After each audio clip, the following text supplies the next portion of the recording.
Tool and cutter grinder हम आज का टॉपिक है। ये आपका क्या है कि ग्राइंडिंग प्रोसेस में क्या होता है, कई बार आपकी ग्राइंडिंग व्हील जो है वियर टीयर हो जाती है। तो आपको उसको जो है आप ग्राइंडिंग व्हील को प्रॉपर करने के लिए ड्रेसिंग करते हैं। तो कई बार आपका टूल को भी ग्राइंड करना पड़ता है। क्या होता है, जब टूल आपका वियर वियर वियर टीयर हो जाता है या टूल जैसे आपका ड्रिल हो गया या एंड मिल हो गया, कटर हो गया, तो कई सारे टूल आपके वियर टीयर हो जाते हैं, कुछ एंगल वेंगल खराब हो जाते हैं, कोई हॉब्स होते हैं, है ना। तो वो सारा चीज अगर कुछ दिक्कत आता है तब आपको क्या करना पड़ता है, उस समय जो है आपको ये आपका टूल एंड डाई कटर का इस्तेमाल करना पड़ता है, टूल एंड कटर ग्राइंडर का, जिससे आपकी उसकी शार्पनेस बनी रहे। अब यहाँ देख रहे हैं, यहाँ पे आपको प्रॉपर आपको दिखाई दे रहा होगा milling cutter reamers. Tool and cutter grinder का इस्तेमाल कहाँ करते हैं? Milling cutters, reamers, drill, tap, hob etcetera. तो ये जितने चीजें हैं इनके कई बार क्या होती है, उसकी शार्पनिंग करना पड़ता है। Are sharpen and recondition by tool and cutter grinder.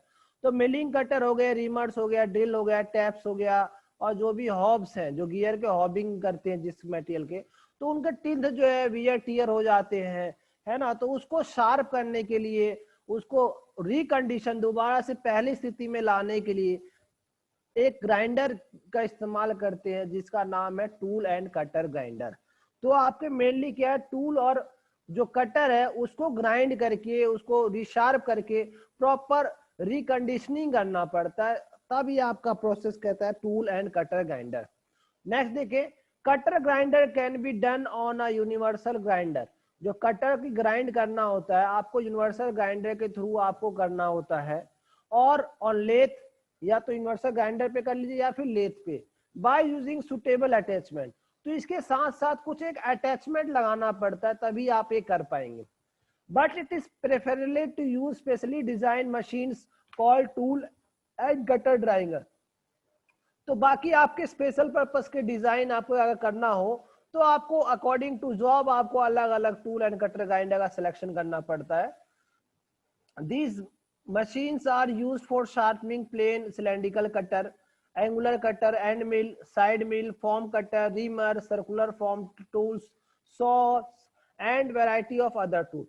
तो कई तरह के जो आपके जो आप जो कटर इस्तेमाल करते हैं, cylindrical cutter, angular cutter, and mill cutter, side cutter, form tool cutter, reamer Weimar, और बाकी जितने भी टूल है आपके वियर टियर होते हैं, तो उसको शार्पनिंग करने के लिए आपका इसका इस्तेमाल किया जाता है। Tool and cutter grinders are available in different in a variety of design and shape.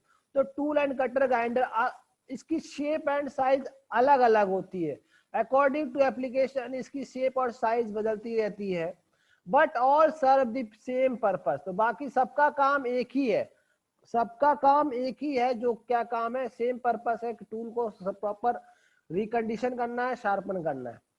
General purpose of tool and cutter grinder use with various attachment. तो मोस्टली अलग टाइप के आपके अटैचमेंट जो यूज किए जाते हैं जनरल पर्पस के, तो आपका कई प्रकार के होते हैं, जिसके कुछ पार्ट्स हैं जैसे base, wheel head, work table, universal head, electric control panel. तो ये आपके एक टेबल है, ये देख रहे हैं आपका, ये universal tool and cutter grinder है। तो यहाँ नॉर्मली ये आपका फाउंडेशन यहाँ दी रहती है, ये आपका ये बेस है, जिसका क्या करता है, बेस आपका नॉर्मली क्या है, कोई भी जॉब है तो क्या करता है, वो आपको पूरा वाइब्रेशन शॉक को एब्जॉर्ब करता है।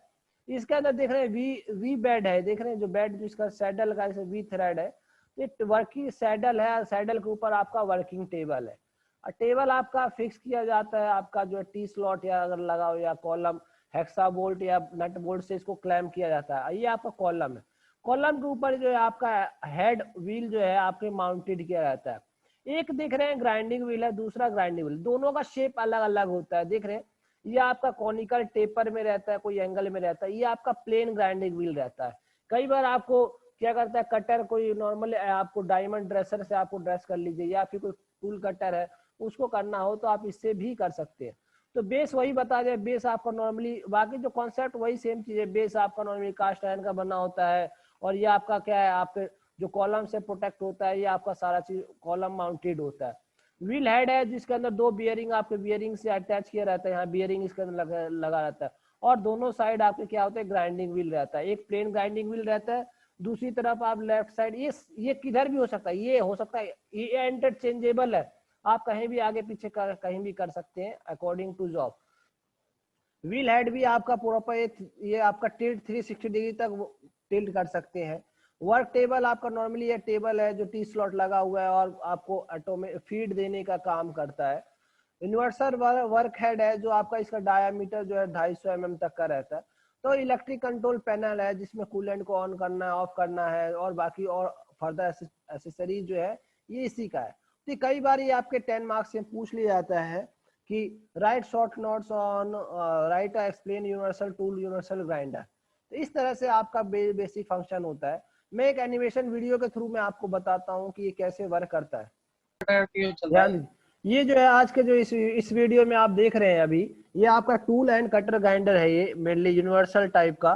इसमें जो है अलग अलग इसके एक्सेसरीज होती है जो आपके नॉर्मली आप यूज किए जाता है। ये देख रहे हैं इसमें पावर सोर्स भी है, आपका ऑन ऑफ करने का ये आपका स्विच है।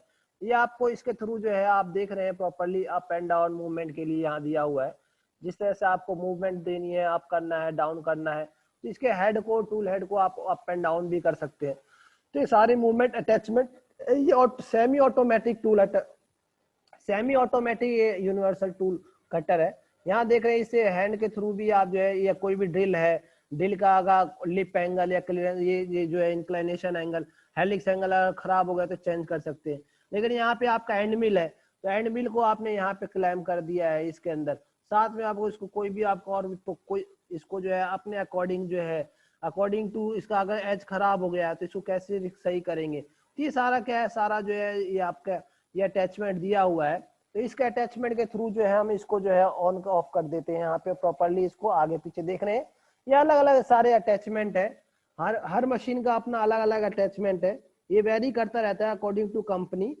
तो ये बाकी जो है सैडल का मूवमेंट दे रखा है, ये देखिए इसके अंदर भी टी स्लॉट कटा हुआ है, कोई भी देख रहे हैं यहाँ भी टी स्लॉट करा है, या इंगेज और डिसएंगेज करने के लिए यहाँ की है। तो इसके थ्रू ये देख रहे हैं लॉन्गिट्यूडनल फीड यहाँ पे जा रहा है, यहाँ पे लॉन्गिट्यूडनल डायरेक्शन में जा रहा है। तो इस तरह से अलग अलग अटैचमेंट है जो इसको वेरी करता रहता है। अब इसको सेट करना पड़ता है कहाँ तक आप इसको ले जाना, तो ये क्या ऑप्टिमम लेवल तक ऑपरेशन कर सकता है, और यहाँ तक हमने सेट किए कर सकते हैं। तो यहाँ पे सेटिंग कर रखा है यहाँ पर कि कहाँ तक मैक्सिमम ले जा सकते हैं। तो ओवरऑल कैसे ये वर्क कर रहा है हमने देखा है यहाँ पर। तो अलग अलग हम आपके ये आपका देख रहे हैं एंड मिल कटर है नॉर्मली आपको, तो इसको कैसे आपको वर्क कर रहा है। तो ये देख रहे हैं व्हील है, ये रोटेट कर रहा है, साथ में हम इसको पूरा 360 डिग्री पे जैसे आपको जितना डिजायर एंगल है, जितना चाहिए उसके अकॉर्डिंग साइवल होता है, ये सारा ये साइवल होता है, उसके अकॉर्डिंग वर्क करता रहता है।